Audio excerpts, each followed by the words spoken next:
that was affected by this murder. The whole community felt the pain on some level or another. I also want to thank the folks who reached out to me to tell me a little bit about Gregory Flint's history of misconduct with girls in his teenage years. Several neighbors had stories of him stalking, of entering homes uninvited, and some folks even said that things had happened that was just too hard to talk about. I'm sorry for those folks for what they had to go through. What happened to my sister was not an isolated incident. It was the final act of a man who had been building this inevitable conclusion at some point. Unfortunately for my family, it was us who were made to endure the pain and the life-changing consequences of his actions. My beautiful 8-year-old sister did not die quickly. Imagine being a child and having to endure rape, sodomy, and finally being smothered to your death. This is what my family has had to know were the last moments of my sister's life. This event not only took my sister from us, but in a real way, it took my mother from Jason and myself. She's never been the same. She has never been able to be out in a crowd. She's afraid, and she doesn't trust anybody. Now imagine how she would feel if Gregory Flint was released. The pain he would cause our family again entirely outweighs the rights he has to ever walk the street again. Gregory Flint is a man who cannot be rehabilitated. He will hurt somebody again. He doesn't know anything else. The parole board needs to seriously consider the consequences to someone else's family if he is released. I miss Staci every day. She was a smart, beautiful girl. What Gregory Flint did to her and the rest of my family will always be a part of us. The effect of letting him free would be devastating to all of us, but I fear mostly the effect on my mother. It isn't fair to allow a deviant man to destroy us again. Please deny him parole. Thank you.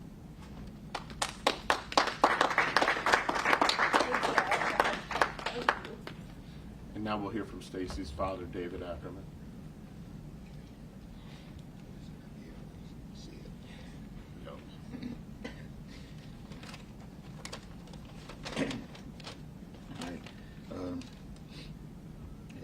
Staci's dad, and first thing I'd like to do is to continue with the thank yous, because that's an amazing number of signatures. We're very happy with that, but I do want to thank Bob Lonsberry,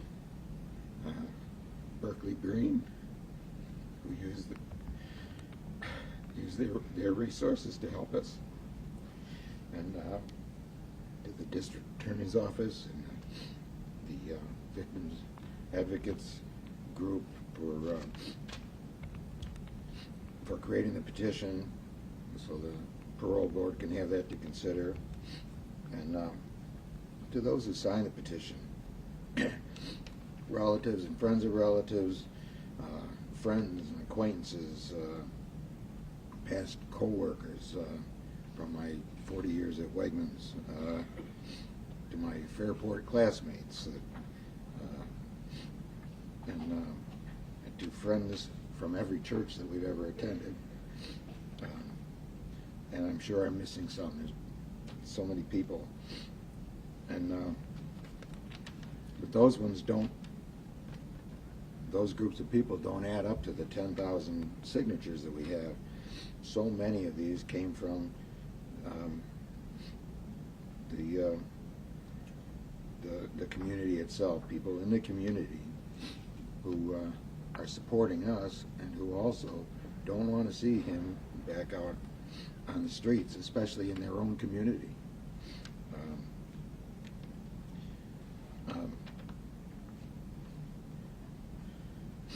Yes. Now, Todd mentioned Greg's long history of assaults on young girls, and I just don't believe that putting him in a cell for many years is going to change who he is. I think he still is who he is, and we have a concern there. As Christians, we're required to forgive. According to the Lord's Prayer, even in Matthew 6, it says, "Forgive our sins as we forgive those who have sinned against us." And Jesus did his part. He forgave us on his death on the cross. And I believe I've done my part, not easily, but I've forgiven him. But forgiving him doesn't mean that he doesn't have to pay for his crimes. That still has to happen. But by forgiving him, when I think about Staci, of course I still have to remember what happened to her, but at the same time, I can mostly think about how I love her and how I miss her.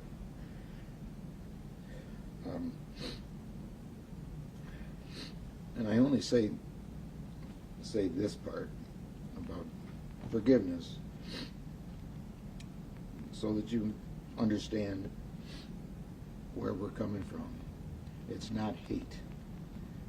It's not, we want him to stay in prison because we hate him. It's not hate, and it's not revenge or vengeance. For me, there's two reasons why we're doing this. Number one is that Staci deserves justice, and the only sentence for him that makes any sense is to stay in prison and not be released, never be released. Staci will never come back to us. I don't feel that he should ever be released. And number two is, as you've heard over and again, we have great concern that if Greg is released, he's going to repeat his crimes, as he has in the past, and he will do it in the future if he's let go. So that's our purpose for all this. And again, thank you all so much for your support. Senator Pam Helming, thank you.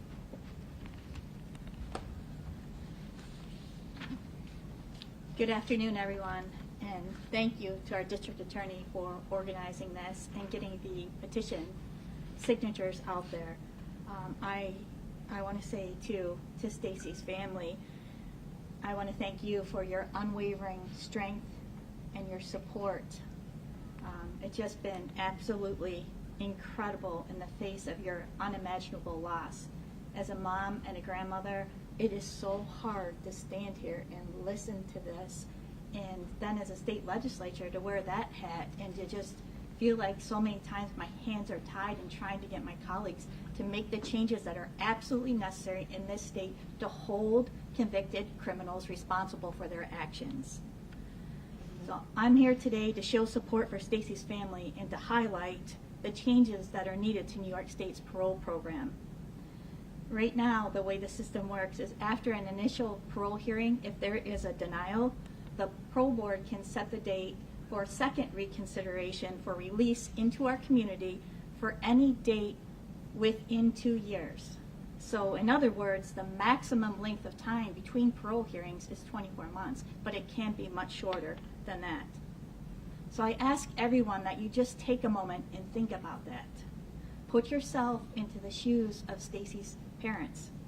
Her mom Sue, her father Dave, her brother, how they feel, and all of the countless victims of these heinous crimes.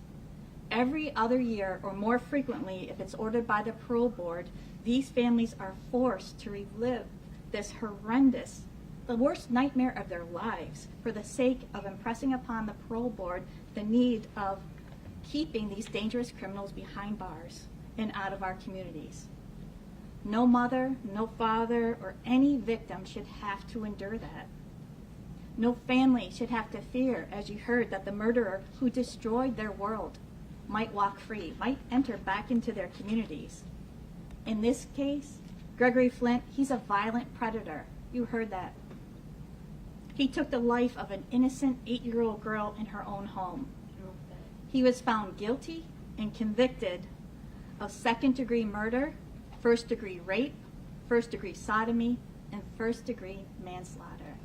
It's sickening. It's appalling. He smothered an 8-year-old girl to her death in her own bed. The idea that this child killer could be released, it's horrifying, and it is not justice. I've had the opportunity on a couple of occasions now to speak to Sue Ann, and I just want to say, Sue, your courage, it's such a testament to the power of a mother's love. Thank you. Sue shared with me the emotional and physical toll this process has had on her family. Daily, they live with the fear that this monster could walk free and he could seek revenge. Since sharing the petition to keep Staci's killer behind bars, I've heard from so many constituents. We shared the district attorney's petition on our Facebook page. We have well over 10,000 followers. And we have had so many calls in our office, people saying, what is wrong? What are you talking about? How could this man potentially be released? Nobody believes that that is justice or that it ensures public safety. Their message is very, very clear that people who brutally torture, harm, or murder our most vulnerable citizens should never, ever, ever be released back into our communities. As elected officials, we need to take action in the coming legislative session to provide some relief for victims and their families. And I've talked to Sue Ann about this. It's just one small measure. It doesn't fix everything. But what we need to do as a state is pass Lorraine's Law. And Lorraine's Law would extend the parole review period for the most violent offenders from every 2 years to every 5 years. That would provide some measure of relief.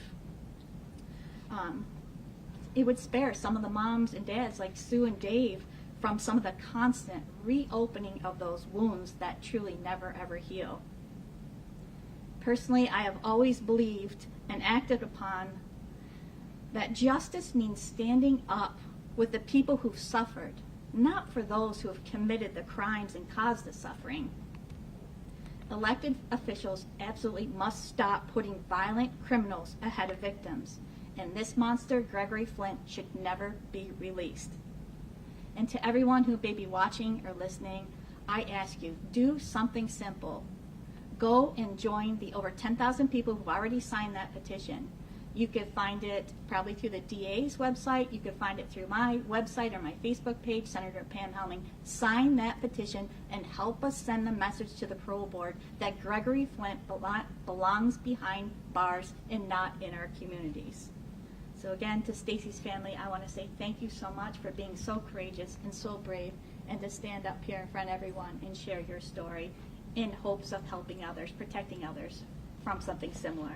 Thank you all. So thank you, Senator Helming. I appreciate that, and I appreciate the legislation. And not only as the District Attorney for Ontario County, but as the President-elect for the District Attorneys Association of the State of New York, I look forward to coming to Albany and giving testimony as to the importance of this legislation and Lorraine's Law to give some measure of relief, though as short as it is so important for these families and for our family, for Sue Ann and Dave and Staci's brothers. So thank you. Sue Ann, I know you wanted to finish this up with a few words. Hi, I'm not going to go through my whole story again because you've all heard it and it's on record. So the most important thing that I wanted to say is I really want to thank D.A. Ritter, and I call him Jim. That's okay. And his group for helping us. They did a lot of legwork and they worked really hard for us to be able to get that petition out and for us to get going on this so that we can keep that guy in jail. And who I want to bring up is Mary and Kelly and Stephanie. They all worked very, very hard on getting the petition and getting this going. I also want to thank the people who signed the petition and the people who worked very hard to get their friends and family to sign it, because we need as many as we can get. So keep signing it, keep getting it to the parole board so that they know we mean business. I also want to thank the reporters, because they've done a very good job getting this online. And I'm going to ask you a favor, all of you. I don't know if you remember Pamela Moss. One did. And she was a young girl from Penfield, who was murdered by, I forgot his name already. Well, James Moore. James Moore. And he had gotten no parole, and then they changed it where he was going to be in prison his life, but they changed it. So he went up before the parole board every 2 years like we did. Well, they kept him in a few times, and then they let him out. But the problem is no county would take him. He died in prison. And that's what we want for this man. So what I'm asking the reporters is get this to other counties in New York State so that other people know what this man did before he gets out. So they know how bad he is and how scared we are of him. And that's pretty much all I wanted to say. Thank you very much for your time.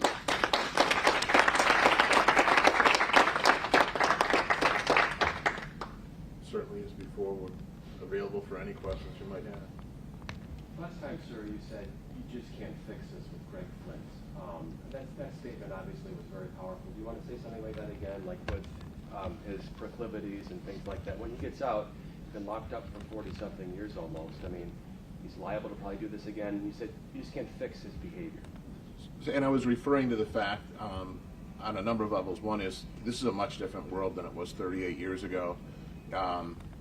38 years ago, we didn't have cell phones. We didn't have really computers. The cell phones that we have now are bigger than the computers that he would have been able to buy, desktops, the access that he has to the community. But the biggest part of that was when he was interviewed and he talked about what had happened and what he had done to Staci, the fact that he was sexually motivated and excited about the fact that this little girl was struggling for her life is just such a, I can't even contemplate being in that headspace. And I reiterate, you can't fix that. He enjoyed that. We're a bigger county now than we were in the late 80s. And we've got more children, as Senator Helming said. As a father and as a grandmother, we have children and nieces and grandnieces that age. And the thought that this guy who you can't fix would be out is just unimaginable. Anyone else? Besides a petition, what can the community do? The biggest thing is the petition, the letters to the parole board and that the victims can do, that we could do, we've done. We set the word out. The biggest thing is just making a lot of noise and being heard as a community. You can reach out to your legislators. You can have those conversations. They don't control it, but they do control the legislation that gets passed, that goes to the governor's desk, so we can, at least give a breath to some of these families. Be loud, be heard, and sign the petition. What are your thoughts on Lorraine's law? Oh, as I said, I support it wholeheartedly. I think that, putting that out up to 5 years, from our perspective, gives us an opportunity just to breathe, right? Not to worry about this. I know when we were talking earlier, the family's been tracking this for years and years and years. It was only in this last year that Sue Ann shared that she's afraid she wakes up one day and goes to the doc's website and sees released. To be able to have that breath and be able to just work on, herself and that grief and working through that grief. Having 5 years to do that instead of less than 2 Putting is it back just in my something. box. Yeah, there's no getting over it. I get it. But being able to just take a breath and not have to worry about it every day, which, if we're talking almost 2 years, they've been worrying about this date, they're going to worry about it to the next date and to the next date. Go out 5 years, at least give us a chance to breathe. So the hearing is on the week of the And then how long does it usually take for a parole board to come back with a decision? It depends. I don't believe they have a date. There is a potential, they always have the earliest release date on the DOC's website. That doesn't mean it's a release date. But I would imagine they would make that decision within 8 weeks, give or take. What kind of evidence do they look at on parole boards to determine whether or not to release somebody? Certainly they're going to look at the crime. They're going to look at the nature and the circumstances. They'll look at the information. They'll listen to the testimony of the families. They'll look at the institutional behavior, what that's been like. It's pretty much a holistic, everything view. But we know that, fortunately, but child molesters are held far longer than murderers. He has the double there, where he's a murderer who sexually assaulted a child, and so the numbers are with us briefly, but again, to not have that for up to 5 years is difficult.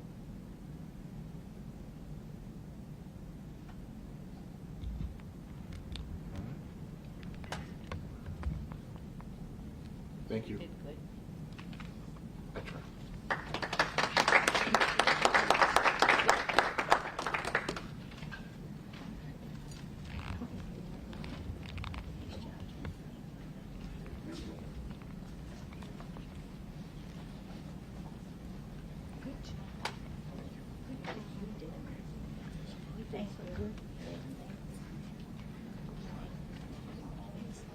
For the hard year we've been through.